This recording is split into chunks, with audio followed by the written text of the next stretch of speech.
Hello and welcome to my latest video where I am going to review The Legend of Zelda Hyrule Historia. Now this is the latest book from Nintendo and Dark Horse Publishing, and it's all about the history of Zelda as well as some awesome artwork. So the first thing you see is the intro to Skyward Sword when you open it, and then it's just quick stuff and then cool intro with loads of artwork, and then we get to the good stuff. Now, for those who don't know, this was the book that revealed the timeline to the Legend of Zelda series, and in the first 100 or so pages is all artwork from Skyward Sword. So here we see some previous designs for Link, as well as the Loftwings and his shield. Pretty cool piece of artwork there. Now, I'm not going to go into all details, but there's so much. Here was a rough idea for Goddess version of Zelda. And here's a cool fact, that the harp in Skyward Sword looks similar to Sheik's one. Sorry for my camera if it doesn't show it very clearly.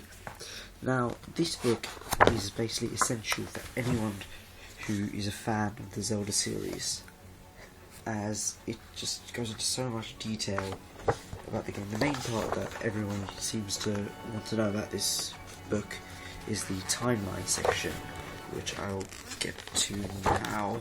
There is so much artwork though, and just get it, honestly. Okay, so here is the part which everyone seems to love: a history of Hyrule chronology, and some more cool artwork. So, as you can see, here is the complete timeline. So it starts off with the creation of land and sky, followed by Skyward Sword. Then there's the ancient battle and the reincarnation of Hylia, and a return to the surface. Soon after, the Sacred Rite was sealed, and the establishment of the Hyrule Kingdom. Then comes Minish Cap, Four Swords, then there's a Civil War, then Ocarina of Time. Then there are three splits: one where the hero is defeated, the second where the hero is, and the third when Ganondorf is. Now, there's, for each timeline basically consists of the different games, and this book goes into all the details of every event that I just mentioned, as well as several more. For example, it talks about the land of Hylia and how it was created to serve the world. It talks about each of the tribes that live in Hylia's land, and it also has some cool things like the Hylian alphabet, or this is an undeciphered one which has not been shown before. And just seriously get it. I'm sorry if I'm showing you any spoilers here if you haven't played Skyward Sword, but this book, it goes for every game, and it talks about the beginning, the end, the enemy's motives, more or less, apart from Vati, who doesn't really have motives. And here you can see it has the Hylian alphabet, and it's every letter, including simple phrases, and how to say Kakariko village, or although it's in its original Japanese form, so it says Kakariko Mora. Now, it also talks, I can't really explain about how good this book is. Honestly, if you're a fan of the Zelda series, get the book. I know this is what I'm more or less going to be saying throughout the whole review, but just get it.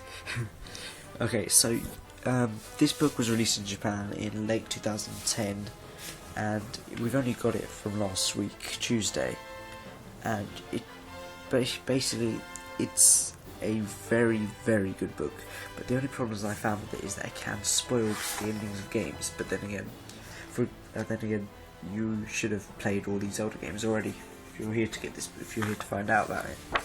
And one of the things I found the most interesting about this book was the tragedy of Princess Zelda. Now, I had to actually read this part 3 times to understand what's going on, since if you look at the side of it, it talks about the era of decline, and it says that this is from the Adventure of Link. However, on the next page, it talks about the Legend of Zelda 1. Now, I found that strange because Adventure of Link usually takes place after the first Zelda game. However, this is not true. Well, what it doesn't really say here, but you can kind of figure out, is the Zelda that in Adventure of Link is the same Zelda from A Link to the Past, and it's quite complicated. I'm not going to get into details right now, but there's so much. And then once you've got through all the timeline, there's more artwork, and it's artwork from every game, and it talks through all the various design processes. Some awesome Ocarina of Time designs. Concept art, I've never seen that one before. Honestly, that was a pretty good one, and I haven't actually got this far. Also, a very amusing point, who is Tingle? So it has all the character designs for Tingle, as well as several of his inspirations, some awesome Majora's Mask artwork, and then it just skips through stuff from the Oracle games, including Ganondorf, as he was meant to appear in the Oracle games. Yeah, but that's more or less everything that's in the book, and I know I'm missing out a lot.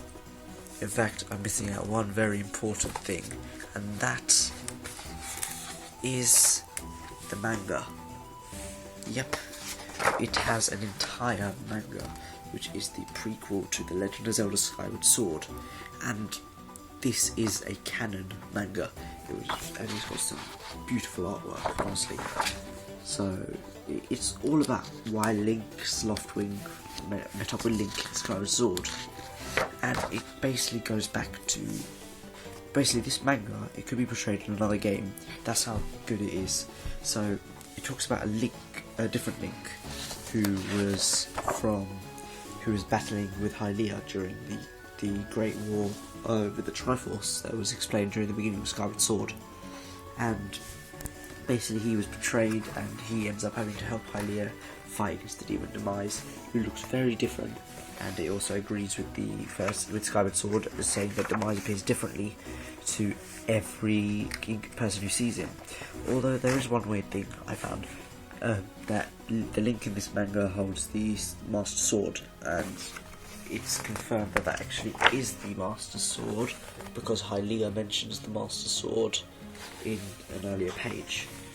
Now, I found it odd because Skyward Sword explains the creation, so unless there's two Master Swords, or it was destroyed. I haven't read the manga fully, but from what I can see, I'm just trying to figure this out now. The demon's been killed, and then Link gets his friend, the Loftwing, and that's it. There's a cool note from IGN, and the history of the games. I actually have the collector's edition, and it's known as an elusive and rare title, and that is more or less everything that is in The Legend of Zelda Hyrule Historia. So now I'm just going to go over some of the good and bad points. First of all, it's a Zelda book. It's rare, and it's going to be incredibly useful to anyone who's a Zelda fan. And since it explains everything about the timeline as well as various artwork, it's a huge addition to a Zelda fans collection, and it's seriously good. Now, the bad points I found, since I'm a Zelda fan, I don't really think these are me. They only apply to people who haven't played every Zelda game or are not a huge Zelda fan. Then again, why would you get the book if you're not? So the bad points I thought is that it spoils the ending of games, past Zelda games, including the very recent Skyward Sword. So I thought that was a bit odd, since it goes into loads of detail, so it kind of makes up for it. And the only other bad thing is that the timeline was a bit of a letdown, since the whole... Well, I'll show you quickly again. Since the whole of the first split is all a what-if theory, basically. It's like, what if the hero is defeated by Ganon in Ocarina of Time, leads to A Link to the Past. The Oracle games, sorry about my camera, that's not a game. Link's Awakening, which is all a dream, and The Legend of Zelda and Adventure of Link. Now that's all a what if theory, because if you ever died in Ocarina of Time, you just respawn, basically, so all of that is just meh. It kind of, it's a bit of a letdown, that one part, but the rest of it, I like how Four Swords Adventures takes place after Twilight Princess, and the Minish Cap and Four Swords first one take place before Ocarina of Time.